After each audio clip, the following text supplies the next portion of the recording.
Ok la team, bienvenue. Donc il n'y a pas beaucoup d'actualité là. Donc ce que je vais faire là, je vais faire une petite série là de points là sur plusieurs secteurs de la crypto. Et comme l'actualité est faible, on est suspendu au taux à l'inflation comme d'habitude, les taux d'intérêt. Là, à l'ETF Bitcoin qui va être validé ou pas, mais il se passe pas grand chose là. On est en plein été, tout ça. Donc on va faire un point sur chaque secteur. Ça va être des mini-séries. Là, on va s'attaquer aux cryptos de paiement aujourd'hui. Donc dans l'actualité, si on s'attaque à l'actualité, ce qu'il faut retenir, Robert Francis Kennedy, le candidat aux élections US, le candidat démocrate, qui déclare avoir dans son compte de courtage entre 100 000 et 250 000 dollars de Bitcoin. Donc ça, c'est la nouvelle de la journée là. Ça fait le tour des actualités. Qu'est-ce qu'on a d'autre? On va revenir dessus là, les BRICS. Les BRICS aussi, ils sont où là les BRICS? Bon, je les ai perdus, mais ils vont bientôt lancer leur nouvelle monnaie adossée à l'or là. Et ça, je vais en débattre là. Pourquoi pas directement sur le Bitcoin, mais bon, le Bitcoin n'est pas encore assez connu. On a JP Morgan, tiens, qui dit que... Parce qu'ils sentent que les ETF là vont arriver là sur le Bitcoin. Je pense que d'ici peu là, tous les ETF vont être validés là, de BlackRock, Fidelity, tout ça. En fait, JP Morgan dit que ça n'a pas vraiment impacté le cours des cryptos. Bon, je pense qu'ils veulent pas trop qu'on s'expose à ça ou même qu'on... Voilà. Ils veulent essayer d'éteindre la flamme ou de faire croire que ça n'a pas impacté vraiment le prix du Bitcoin et il va rien se passer. Mais quand même, je pense que c'est quelque chose de gros. Pour ce qui va être du bull run ou du rallye, peut-être que pas tout de suite dans un premier temps. Mais en tout cas, ça va avoir une conséquence sur le rallye, le bull run plus tard du Bitcoin là. Donc on verra. Donc voilà, là on va se concentrer sur les cryptos de paiement. Donc vous voyez que les marchés sont un peu mitigés là. Donc on attaque les cryptos de paiement, les cryptos peer-to-peer. Donc les cryptos de moyens de transaction. Vous voyez? Et là, bah, on commence. Bah, déjà, la plus grosse crypto-monnaie, bah, c'est le symbole de tout ça, justement, Bitcoin. Donc Bitcoin, il n'y a plus de... Comment dire? Bah, il n'est plus à présenter. C'est la crypto de paiement bah, par excellence, on va dire, ou enfin, celle qui est la plus en vogue, on va dire. Si vous voulez, là, dans ce paysage-là, des cryptos, il y a Bitcoin et les autres cryptos. Et de toute manière, il y a vraiment, si on prend même tous les secteurs confondus, Bitcoin, c'est à part. Il y a Bitcoin, au pire, Ethereum un petit peu, et le reste des cryptos. Et sinon, c'est Bitcoin et le reste, même Ethereum est considéré comme un altcoin, donc les autres cryptos. Et donc Bitcoin, là, domine l'ensemble des cryptos. En plus, il y a une grosse dominance du Bitcoin en ce moment. Et en plus, bah, dans les cryptos de paiement, bon, bah, Bitcoin est rond. Hein. Donc, on va voir ça. Moi, je vais vous donner mon avis, ce que je pense par rapport à ça. C'est que j'ai l'impression qu'on est en train de recommencer. En fait, comme à l'époque où on a découvert l'or. Vous savez, au début, on échangeait avec des vaches, des chèvres, des moyens de commercer. Et ensuite, il y a eu l'or qui est arrivé plus tard. Bah là, on recommence, sauf que en mode numérique, virtuel, numérique, bon. Et là, Bitcoin, c'est pour moi le nouvel or. Et d'ailleurs, bon, vous avez le site, hein, on va pas présenter ce que c'est le Bitcoin, hein, voilà. Mais le Bitcoin est l'or numérique, d'après le PDG de BlackRock, Larry Fink. Et moi, je pense qu'il a 100% raison. Et on a le nouvel or numérique. Voilà. Donc, Bitcoin, je pense que dans un premier temps, on va commercer avec. Donc, pendant l'adoption, la première phase d'adoption des cryptos, je pense qu'on va utiliser dans les premiers temps là, de la blockchain, pour payer avec la blockchain. Le Bitcoin va être pas mal utilisé. Mais après, dans un second temps, quand les cryptos et la blockchain vont bien adopter, le Bitcoin, je pense que ça va être plus être un actif d'accumulation, de réserve de valeur, des choses comme ça. Exactement comme l'or, en fait. Et là, vous voyez aujourd'hui, la capitalisation de l'or qui est aux alentours des 12 milliards. Donc en fait, Bitcoin va atteindre cette accumulation et même, pour moi, Bitcoin va atteindre les 20 000 milliards. Vu que Bitcoin est un actif rare. C'est pas comme l'or où on peut en recréer, il y en a à l'infini. Là, Bitcoin, il y a un nombre limité. Il va faire augmenter sa demande. Et en plus, le Bitcoin, là, tout le monde peut en avoir. Là, tout le monde peut payer, faire des petites transactions avec. Alors que l'or, c'est pas tout le monde qui en possède. Moi, personnellement, à titre personnel, je ne possède pas d'or. Et là, je sais que mes frères ou tout mon entourage, c'est que peut-être les anciens, les parents, voilà. Mais tous les jeunes n'utilisent pas l'or. Vous voyez, par exemple. Alors que là, Bitcoin, dans un futur proche, les gens commerceront un peu en Bitcoin. Enfin, tout le monde, dans le monde entier, tout le monde aura au moins un minimum un petit peu de Bitcoin, surtout dans les pays pauvres, comme ça. Donc Bitcoin, pionnier pour les transactions. En tout cas, aujourd'hui, là, grand leader, hein, loin devant les autres.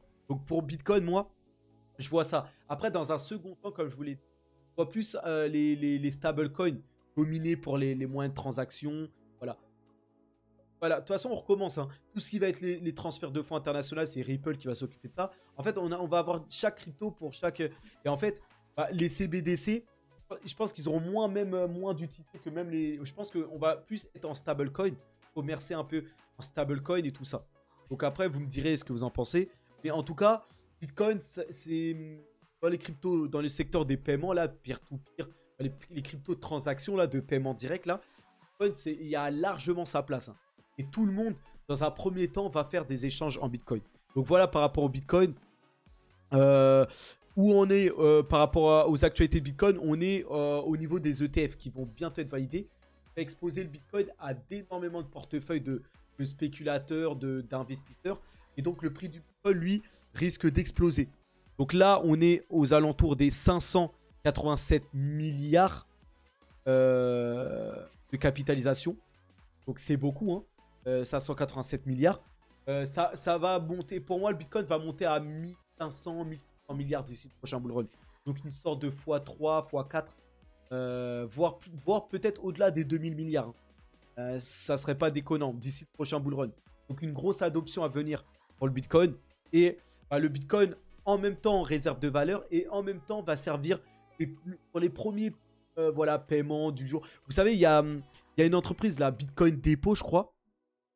On va Bitcoin. Il y a une entreprise là qui propose, vous savez, les trucs de Bitcoin là, voilà, c'est ça. Vous savez, c'est pas comment, les ATM là de Bitcoin là. Vous voyez cet objet là.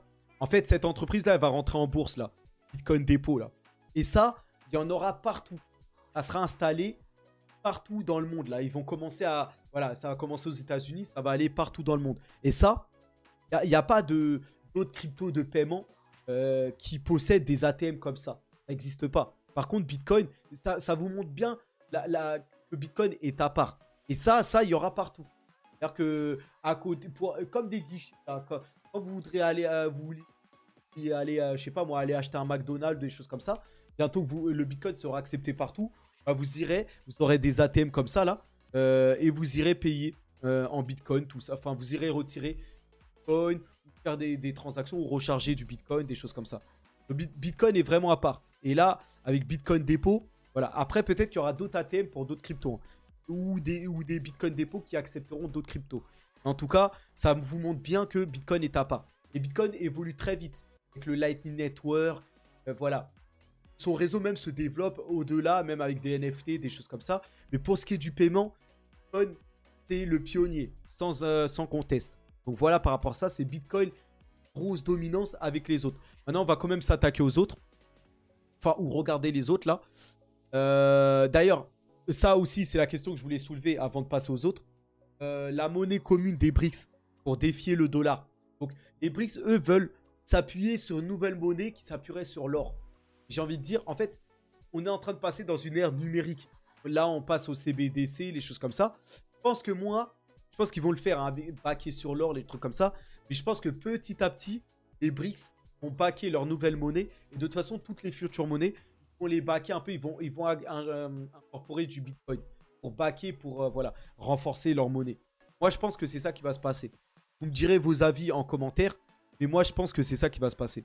Donc, on verra. Mais en tout cas, Bitcoin largement adopté dans le monde entier. Hein. Ça, il n'y a pas de doute là-dessus. Donc moi, si je fais un point sur les cryptos, là, déjà, Bitcoin validé complètement, adopté dans le monde entier. Et sous peu, là, ça va s'accélérer là d'ici le prochain bull run. Peut-être dans un an ou dans quelques mois. Bitcoin va être dans la lumière très bientôt. Donc pour Bitcoin, aucun doute. Maintenant, Litecoin. Bah, vous avez le nouvel or numérique, comme ce que le PDG de BlackRock a dit. Et bah là, Litecoin, c'est l'argent numérique. C'est le nouvel argent digital. Et Litecoin, ils sont moins dans la lumière, beaucoup moins dans la lumière que Bitcoin. Vous voyez? Donc c'est une crypto de paiement. Hein. Ça sert aussi de paiement, tout ça. C'est un proof of work. Voilà, c'est le minage, tout ça. Bon, on connaît. Par contre, et Litecoin, attention. Hein. Là, vous avez BitPay, je crois. Aujourd'hui, marque un jour marquant dans l'histoire. Ça, c'est une actualité qui date d'hier ou avant-hier, hein. Dans notre industrie, en tant que moyen d'échange, Litecoin est désormais la crypto la plus utilisée au monde pour les paiements. Vous voyez, tel que suivi par le plus grand processeur de paiement cryptographique au monde, BitPay. Donc on va aller voir BitPay. Et là, c'est pas un rigolo, hein. BitPay, c'est le plus gros moyen de paiement au monde. C'est accepté partout. Donc là, BitPay, ça va dans la case des Alchemy Pay. Ça, je voulais le mettre à la fin, mais bon, je vais quand même vous le mettre tout de suite. Voilà un projet de transfert de paiement là, enfin, qui sert de passerelle de paiement. Et là-dedans, c'est Litecoin, hein, qui domine. Il y avait même d'ailleurs... alors, je sais pas s'il y a...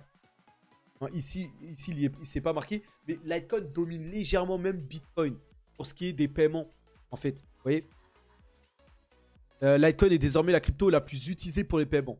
En tout cas, sur BitPay, qui est le plus gros processeur de paiement cryptographique au monde. Vous voyez, donc ça, c'est pas rien.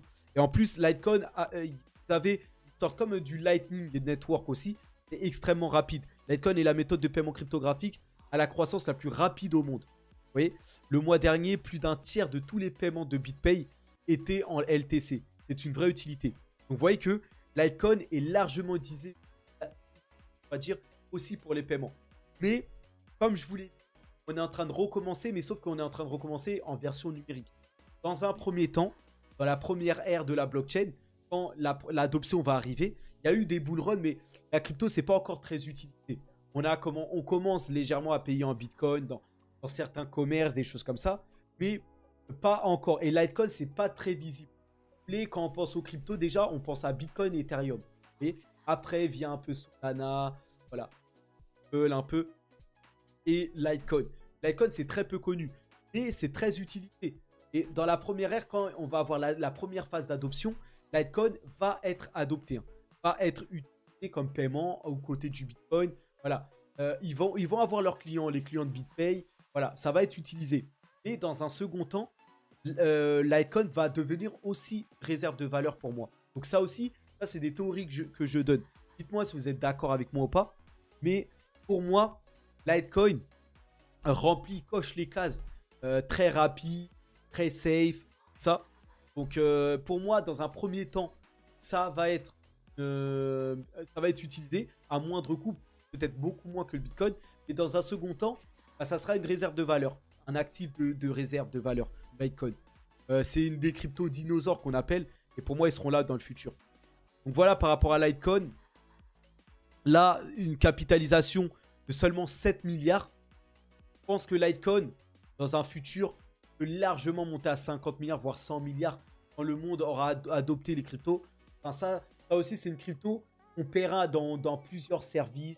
Litecoin, c'est une valeur sûre, vous voyez, que les institutionnels vont adopter. Et pourquoi moi je dis qu'une capitalisation atteindrait même les 100 milliards? Parce que à défaut même d'être utilisé comme moyen de transaction, je pense que Litecoin va incorporer les gros portefeuilles des institutionnels, des choses comme ça, même en tant que réserve de valeur. Mais ça suffit à faire grimper le prix. Et il va y avoir une demande de Litecoin. Les géants vont accumuler du Litecoin. C'est une crypto dinosaure qui a fait ses preuves et qui est là depuis longtemps. Donc Litecoin validé aussi. C'est le petit frère du Bitcoin, on va dire. Et ça sera là. Donc, dans les autres cryptos de paiement, il faut retenir aussi, même si de base c'est une blague, Dogecoin. Pourquoi Dogecoin? C'est quand même la crypto d'Elon Musk. Dogecoin servira sur Mars ou des choses comme ça. Ou, en tout cas, aura ses clients aussi. Et je vois bien McDonald's utiliser le branding du Dogecoin pour faire des promotions, des choses comme ça. Voilà. Dogecoin, c'est une crypto adulée. Et quand le bull run va revenir et les cryptos vont repartir, voilà. En fait, Dogecoin, c'est une crypto qui est très aimée. Aujourd'hui, maintenant, on a PP, on a d'autres cryptos même adulés, là, Bojack, PP, Greg, voilà. D'autres cryptos, voilà, blagues. Et Dogecoin, c'est la base. Et vous verrez que quelques commerçants accepteront les paiements en Doge. Doge aussi, of War, enfin, voilà. Crypto dinosaure à l'ancienne. Regardez les websites ou les enseignes qui acceptent le Dogecoin. C'est pas n'importe qui, hein. AMC, la plus grosse chaîne de cinéma au monde. Tesla, quand même, qui acceptera. Twitch, Microsoft. Enfin, vous en avez quelques-uns, hein, Air Baltic. Donc, voilà. Et ça va se démocratiser sur le temps. Donc, Dogecoin, un peu moins que, certes, Bitcoin, un petit peu moins aussi que Litecoin. Mais Dogecoin sera là. Et on peut inclure aussi Shiba. Donc là, on a Dogecoin, mais vous pouvez aussi inclure Shiba, qui a à peu près les mêmes enseignes que Dogecoin. Shiba aussi sert de moyen de paiement aussi, on peut dire. Donc voilà. Mais en tout cas, ces crypto-blagues vont être là et vont servir quand même de moyen de paiement. Dogecoin, c'est une parodie, hein, de Bitcoin. Sauf que ça marche sur la puissance de la communauté. Et tout le monde aime la race du Shiba, tout ça. Dogecoin, vous verrez avec des marques de branding. Vous aurez des promotions avec Nike, avec M&M's. Voilà. Ces marques vont mettre le Dogecoin et vont utiliser l'image du Dogecoin pour des promotions, pour des choses spéciales. Donc Dogecoin, pour moi, une bonne crypto aussi, qui sera là pour le paiement aussi, là. Donc voilà, par rapport à ça. Alors, Bitcoin Cash. Donc là, c'est comme le Bitcoin, c'est des forks, des choses comme ça. Là, on descend encore en gamme. Ça sera utilisé, mais à très moindre mesure. Là, la différence avec le Bitcoin, c'est la taille des blocs, des choses comme ça. On va pas revenir dessus. Mais c'est des cryptos qui, dans certains petits pays et certains petits endroits aussi, vont être utilisés comme ça, voilà. Mais pas énormément, voilà. J'ai pas grand-chose à dire sur ces choses-là. C'est juste la taille des blocs. Enfin, il n'y a pas vraiment de différence par rapport à ça. Du pur copier. Alors, la crypto, par contre, il faut savoir qu'elle a été largement hypée là, ces derniers jours. Pourquoi? Parce qu'à notre grande surprise, vous voyez là, ça vaut que c'est 5 milliards quand même de capitalisation. C'est une bonne capitalisation. Mais regardez, quel avenir pour Bitcoin Cash après 140% de profit en juin là. En fait, les baleines s'intéressent à ce token. Pourquoi? Puisque on a des géants là, des gourous de Wall Street, des grosses institutions qui ont lancé communément EDX Market. Donc une nouvelle plateforme de négociation de crypto-monnaies pour concurrencer Coinbase, Binance, tout ça. Et ces géants-là ont proposé pour le trading, là, donc les premières cryptos qu'elles ont proposées, bah, c'est les légendaires. Bitcoin, Ethereum, ça, il n'y a pas de souci. Litecoin, que je vous ai parlé à un instant, mais aussi Bitcoin Cash. Vous voyez, à la surprise de tous. Et à cette nouvelle-là, Bitcoin Cash a explosé. Et maintenant, Bitcoin Cash est dans la lumière aussi. C'est un dérivé de Bitcoin, mais il faut compter aussi sur Bitcoin Cash. Après, je ne sais pas quelle dose ça va être utilisée, mais c'est là aussi. Vous voyez? Donc voilà, Bitcoin Cash a compté aussi dessus. Better Money for the World. Bon, on verra. Je pense pas après, comme je vous l'ai dit, pour moi, c'est pas dans un avenir tard lointain. Je pense que c'est plutôt les stablecoins. Surtout, on l'a pas vraiment encore, mais pour moi, c'est les stablecoins décentralisés. Un vrai stablecoin algorithmique décentralisé. Pour moi, c'est ça le futur argent. Enfin, avec lequel on va commencer à commercer dans le futur. En attendant, on aura les CBDC, on aura ces cryptos qui servent de transaction. Et en fait, ces cryptos-là auront une certaine valeur. Pour moi, ça va être après des réserves de valeur. Ces cryptos-là, même Bitcoin Cash. Enfin, je sais pas, je donne mon avis. Vous me direz ce que vous en pensez. Mais pour l'instant, voilà. Donc, on verra. Bitcoin Cash, 5 milliards de capitalisation. Voilà, ça a fait le buzz là récemment. Ça a pumpé légèrement. Bon, attendez, voilà, sur le mois, voilà ce que ça donne. Après, je pense que Bitcoin Cash va repartir dans l'ombre maintenant. On verra. En tout cas, dès que DX Market va se lancer, on va pouvoir trader, hein, cette crypto-là. Donc, à voir. À voir par rapport à tout ça. Vous avez aussi un autre dérivé, Bitcoin SV. Bon, je connais pas trop, hein. Tac, tac, tac. C'est encore un dérivé du Bitcoin. Donc, faut voir. Il y a beaucoup de cryptos, hein. On peut pas tout... voilà. The Original Bitcoin, tout ça. Apparemment, c'est... Voilà. Je sais pas. Après, il y a des petites différences. Mais là, comme ça, je les connais pas. Et pour moi, voilà. Tout ça, ça fait partie de l'ensemble. Après, bon. Ils vont être... Voilà. Il y en a quelques-uns qui vont utiliser ces cryptos-là. Un tout petit nombre, hein, pas vraiment. Je les connais pas plus que ça, ces cryptos. Donc, je vais pas trop m'attarder dessus. Il y a d'autres cryptos qui sont là aussi depuis longtemps, comme Dash. Dash, je crois que, par contre... Ça, je sais pas si c'est plutôt la privacy ou pas. En tout cas, regardez, le nombre de clients qui sont avec Dash, c'est impressionnant. Impressionnant pour Dash. Bah, tous les partenariats qu'ils ont. Hein. Ici, on le voit. Hein, avec peut-être Mastercard et tout ça, là. Je sais pas. Ça, en tout cas, Dash écosystème.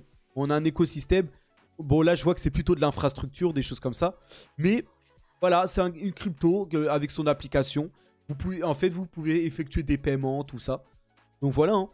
Hein. D'autres projets qui se développent à côté du Bitcoin, qui viennent en concurrent du Bitcoin et qui proposent, voilà, Your Money, Your Way. Donc, ils proposent comme une monnaie, une crypto pour payer, comme Litecoin, tout ça, dérivé. Voilà. Celle-là, elle n'a pas l'air d'être trop privacy, on dirait. Mais voilà, c'est d'autres projets qui ont leur façon de fonctionner, des choses comme ça, à voir. Après, Dash, c'est moins dans la lumière. Seulement 300 millions, c'est très peu. Le volume, 26 millions. Bon, c'est pas énormissime. Mais bon, ça a le mérite d'être là. Pour moi, dans les premiers temps, voilà, comme Bitcoin SV, Bitcoin Cash, des cryptos qu'on va utiliser un petit peu à gauche, à droite, voilà. Mais très peu, hein. Très très peu. Et quoique on aura bien, ça sera bien démocratisé, que les stablecoins tourneront bien, tout ça, le Bitcoin sera largement adopté. Je ne sais pas trop si les cryptos comme Dash, peut-être pour moi ils auront il y aura quelques enseignes dans le monde, peut-être je sais pas moi, en Pologne, à gauche, à droite, ici ou là, en Amérique latine ou en Afrique, quelques pays peut-être qui vont utiliser le Dash. Et voilà. Après, à voir. Surtout qu'il y a des cryptos pour moi qui sont plus intéressantes. Et là, il y en a une qui, voilà, que j'ai mis quasiment à la fin, mais qui est très très intéressante. Pourquoi? Là, c'est Kaspa. Donc Kaspa, c'est en fait, c'est une crypto nouvelle génération. C'est-à-dire que pour utiliser les dernières technologies de ce monde. Donc en fait, non seulement Kaspa, c'est une crypto de paiement, comme Bitcoin, tout ça, Litecoin. Et là, pour le coup, ils ont le même niveau de sécurité, hein, le consensus Nakamoto, les choses comme ça. Sauf que, bah voilà, hein, c'est des temps de finalité extrêmement faibles, puisque Kaspa, c'est un DAG. C'est même pas une blockchain, enfin, c'est du direct à cycligraphe. Donc, en termes de technologie, c'est ce qui se fait de plus moderne. Vous voyez? Et là, ils appellent ça même du block DAG. Et là, ils sont allés même plus loin. Maintenant, c'est post-DAG, DAG Knight. En fait, ils ont fait évoluer le DAG là à un niveau, voilà. Et le block time, la finalisation de transaction, c'est 1 seconde. Alors que Bitcoin, c'est plusieurs minutes. Litecoin aussi, plusieurs secondes, des choses comme ça. Là, en termes de paiement, Kaspa, c'est encore plus, c'est instantané. C'est beaucoup plus moderne, beaucoup plus speed, secure que les cryptos dinosaures, là, Bitcoin, Litecoin, Dash, des choses comme ça. Donc en fait, si vous voulez, Kaspa, c'est la version moderne de Bitcoin. De Litecoin, comme vous voulez. Ils appellent Kaspa quand même l'argent numérique, comme le nouvel argent. Bitcoin, l'or, et Kaspa, l'argent. Mais bon, j'ai envie de laisser ce titre plutôt à Litecoin. Et Kaspa, c'est plutôt, moi, je l'appelle pas comme l'argent numérique. Je l'appelle vraiment le Bitcoin de nouvelle génération. Et en plus de ça, Kaspa a une autre proposition de valeur. Ils veulent être une plateforme de smart contract. C'est-à-dire comme Ethereum, tout ça. Et là, en plus de ça, là, ils sont vraiment très forts. Hein. En proof of work, mais je veux dire, ils utilisent le langage Rust pour les smart contracts. Enfin, tous les derniers, enfin, voilà, ce qui se fait de mieux, en fait. Voilà. Et ils mélangent le Rust avec leur Rust réécrit, hein, c'est-à-dire un Rust amélioré en plus, comme langage d'écriture pour les smart contracts. Et en plus de ça, avec le DAG et le proof of work. Donc ça, c'est vraiment une crypto parfaite. Maintenant, faut voir, parce que la crypto reste dans l'ombre quand même. Alors, elle a été acceptée là en Turquie, tout ça. Vous voyez, regardez ici. Là, voilà, dans les commerces, là, c'est accepté. Vous voyez, regardez. Instant de transaction, les coûts, ils sont extrêmement faibles. Hein. Plus faibles que Bitcoin, Litecoin. Voilà, très sécure. Voilà. Kaspa, c'est vraiment une crypto de nouvelle génération. Instantanée, safe, non énergivore, tout ce que vous voulez. La crypto parfaite, quasiment. Maintenant, est-ce que l'adoption va se faire? En tout cas, Kaspa continue à être adopté un peu partout, tout ça. Pour Kaspa, j'ai envie de dire gros outsider. Et Kaspa, c'est tellement moderne que ça pourrait être le nouvel argent. Peut-être que les gens dans le monde entier, vont commercer. Peut-être même, ça peut, hein, ça se peut, en Kaspa plutôt qu'en Litecoin ou en Bitcoin. Voilà. Donc, gros pari, ça. Kaspa, c'est un pari. Un outsider, c'est un pari. On verra. Donc, voilà où on en est par rapport à cette crypto. On verra ça. Donc, maintenant, côté privacy. Là, il y a pas de doute. Hein. XMR, donc Monero, domine largement les débats. C'est la crypto la plus anonyme, toute crypto confondue. Hein. Même si on rajoute les cryptos de smart contract, les secret network, Oasis, les autres choses, là, Monero, il n'y a pas plus anonyme dans le milieu de la crypto.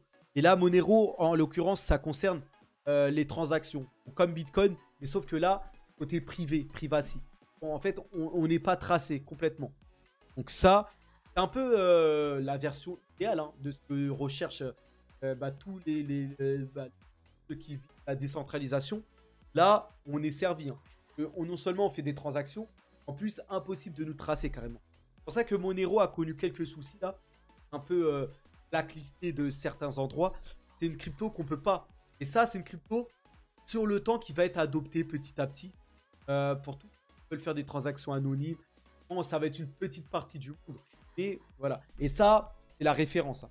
Vous avez d'autres cryptos là, comme le Zcash, tout ça, qui sont des dérivés, des alternatives, voilà, un peu privées, privacy, tout ça. Et quand même, voilà, Monero reste le grand leader. Et donc, à voir par rapport à tout ça. Maintenant, là, je vous ai fait le dessin à peu près des crypto-paiements. Il y en a d'autres. Hein.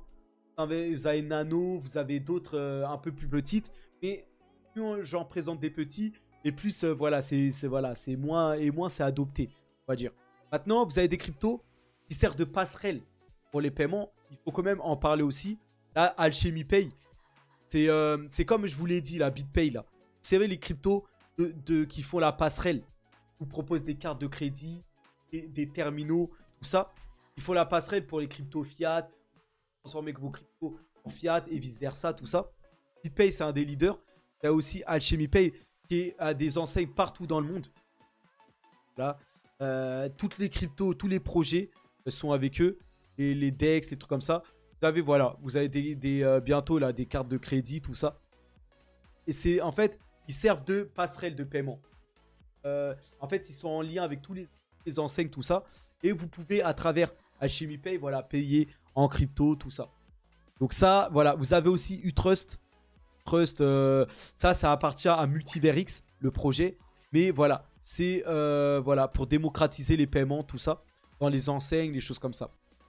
Et en fait, ces projets-là vont vous permettre de payer avec toutes sortes de cryptos là. Donc, voilà l'univers des crypto-paiements. D'abord, les cryptos directs de peer-to-peer, la Bitcoin, Litecoin, Dogecoin, Caspa, Dash, tout ça. Et même les cryptos anonymes, Monero, Zcash, tout ça. Et sinon, vous avez les cryptos qui servent de passerelle de paiement. Donc, voilà le dessin, on va dire. Et pour le moment, si je fais un résumé de tout ça, c'est vraiment Bitcoin. Hein. On va avoir tous les regards. Litecoin va être à peu près aussi utilisé dans certains endroits. Les autres, c'est des outsiders. Ils vont être utilisés très légèrement dans quelques endroits du monde. Vraiment très, très léger. Mais sinon, tous les regards vont être vers le Bitcoin. Le Bitcoin va être largement adopté et les premiers, à tous les gens du monde entier, ne vont pas prendre de risques avec d'autres cryptos. Les gens connaissent principalement Bitcoin et Ethereum.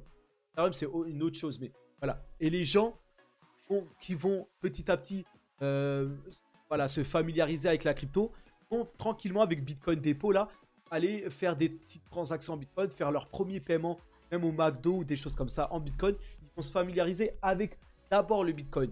Et ensuite, ceux qui connaissent un peu mieux le Litecoin, les choses comme ça. Donc voilà, un grand dominant dans ce... si on fait un point là sur les crypto-paiements, largement dominant, un peu de Litecoin et le reste, bon, dans quelques enseignes, dans quelques parties du monde. Donc voilà, hein. Quand elle est finie, vous avez les passerelles. Ça, quand il y aura le bull run, le retour des cryptos, on va de plus en plus voir ça, la BitPay, Utrust, tout ça. Voilà. Et sinon, les Bitcoin Depot, vous allez en avoir de plus en plus, hein, des ATM, des choses comme ça. Donc Bitcoin domine largement. C'est ce qu'il faut retenir dans cette vidéo. Donc voilà, hein, j'espère que cette vidéo vous a plu. Une demi-heure. Bon, c'était très rapide. Hein. Je vais faire des points sur plusieurs cryptos. Hein. Chaque jour, là, dans la semaine, voilà. Les jours, demain, ça sera les blockchains de Layer 1. Donc, voilà pour le programme de demain. Vous me direz ce que vous en pensez. Donc, on compare Ethereum, Solana, Avalanche, tout ça. On va tout passer au crible et voir où on en est là dans cette bataille là, des blockchains de Layer 1. Là. Voilà. Donc, Spartiate, force à nous. Hein. Force à vous. Et on se tient au courant. Hein. Allez, à demain. Allez, à plus.